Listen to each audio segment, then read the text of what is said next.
Welcome back. Yes, you read that title right. Thank the Lord this didn't happen on the road. What might you ask? Well, if you saw the last video, you know that I had a coolant leak and I thought it was just a hose. Well, it turned out to be this pipe. Today I'm going to show you what I found and how I repaired it. The bus is up on blocks. Let's go.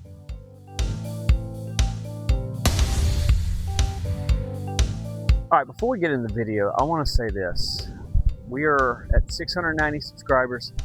I hate to be the shameless plug guy, but hit that subscribe button. That'd be great. That'd help us out, keep us motivated. Also, if you like this stuff, like this video, content, whatever, hit that like button as well. Thank you so much. Let's get into the video. All right, if you saw the last video, I thought this was my problem. So as Paul Harvey said, here's the rest of the story. That right there has rubbed a hole in that coolant pipe from the transmission core, which already had that. So I'm gonna replace this hose. I'm gonna repair that. And I think the best way to do that is pull that whole pipe out. So that's what we're gonna do. So this has been a process, to say the least. I would go get parts before work, come home after work, go get parts even after work. Right there, I could not get the bucket underneath the bus, underneath the petcock to drain the fluid, so I had to shovel it out a little bit. But what I did was I run the bus up on a few 2x6s and try to get a little bit extra height, and then also aired the bus up. That way I could get the bucket underneath there to get the coolant out. Pro tip, doesn't matter how much you drain out of the lowest point, you're still not going to get all the coolant out, and it will be in the transmission cooler. Just a little side note. So right there, low-hanging fruit. I was like, you know what, I can do this real quick. Well, real quick's relative whenever you don't have the right pipe. So here I am trying to get that off. Got that off, no big deal. But then I realized that's a 2 5/8 and I need a 2 3/4. So I had to go buy another set of pipe. And I will say, pro tip, have extra hose on hand, even though they're pricey, because you never know when a hose will blow out. So now that I've made a royal mess, when I pulled that pipe, that transmission cooler was full of fluid. So we are going to attempt to pull the pipe out. So believe it or not, this was actually pretty simple to do. I just loosened the clamp on the other side coming out of the water pump, and it came right out. The biggest drawback was being underneath there, and when you crack that hose, there was coolant in there, like I said a minute ago. So be wary of that. There's coolant in all sorts of crevices and stuff. But yeah, there's the pipe. All right, here is the problem at hand, and that is where it's leaking. So we're going to repair that. Probably going to go ahead and put a little bit of something right there. It's just rubbing copper. So evidently this is a common issue with the buses. Coolant pipe rubbing against basically the drain bleeder valve for the oil filter housing. Here I'm cleaning that up, and what I had been advised to do is just take some JB Weld. My mechanic said that's what, he's had real good luck with that. That's kind of held. So I went overkill. What we did was we put JB Weld, then we put a washer over top of that, and then I actually clamped a piece of hose on top of that just to keep it from rubbing, because the way the transmission cooler lines were, there were really no way to keep it off of that housing. So that's just kind of just the way the ball bounced this time. I tried to go a little bit overkill. We did 2 rounds of epoxy with the washer, with the hose, and then also painted it with epoxy as well. So a couple thoughts here. One, talked to my uncle. He said that, hey, with it being copper, you could have brazed it. I've got another cousin that could have done that for me.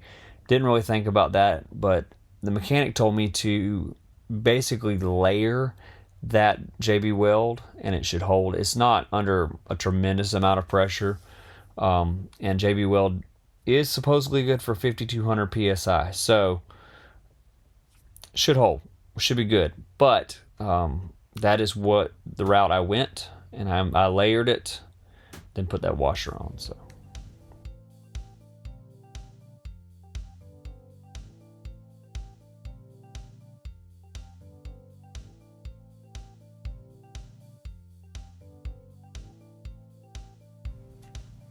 So with this being a multi-day process, I didn't want any debris getting in the hose.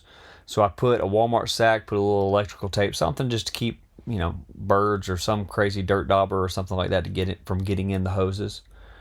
So here's the finished, semi-finished product. I went ahead and sanded it down, like I said, and put a little bit of paint on it, a little epoxy. Actually, appliance epoxy is what I had in the garage. There is the finished product. You can see that washer on there. And yeah, good to go. So yeah, putting it all back together. I had to back up and punt a little bit. I put the top pipe in, like you see there. And then I realized that it was not going to allow me too much flexibility on the bottom side to get that hose put on there.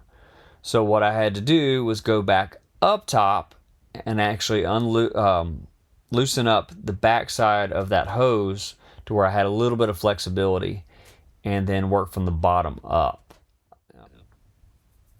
I actually had to go get a pry bar and ever so gently, because I knew it was copper at this point, push on that pipe, and man, it just slid right in. No big deal at all. But getting the top realigned and all that was not exactly the best.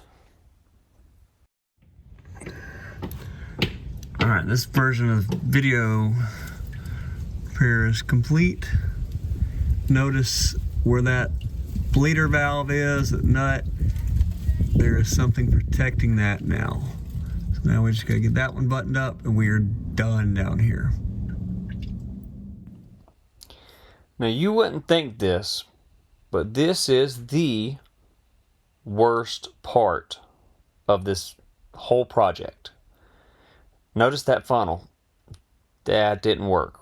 I couldn't remember exactly which funnel we used, but basically we went with the half full bucket first and realized that wasn't going to work. Much success. So my brother-in-law, shout out to Miguel, he mentioned that at his shop, he works for a mechanic out in Oregon. He said that they will use paint filters to, filter any fluids like that if you had to reuse it or anything. I was like, man, that is a great idea. So what I did, this funnel already has a filter, but I went ahead and put a paint filter inside of that as well. So we were double filtering this coolant, as we filled it back up. And I think we pulled about 17, 18 gallons out. It's a 24-gallon system, so you do the math. But I will say, like I said, we got splashed down a couple times with opening the transmission cooler. Even after I drained the transmission cooler, got it in a bucket, so on and so forth, pulled my little makeshift cap today, and splash city. So yeah, this is not for the faint of heart if you don't like being wet, and especially with this cold weather, it's not exactly fun.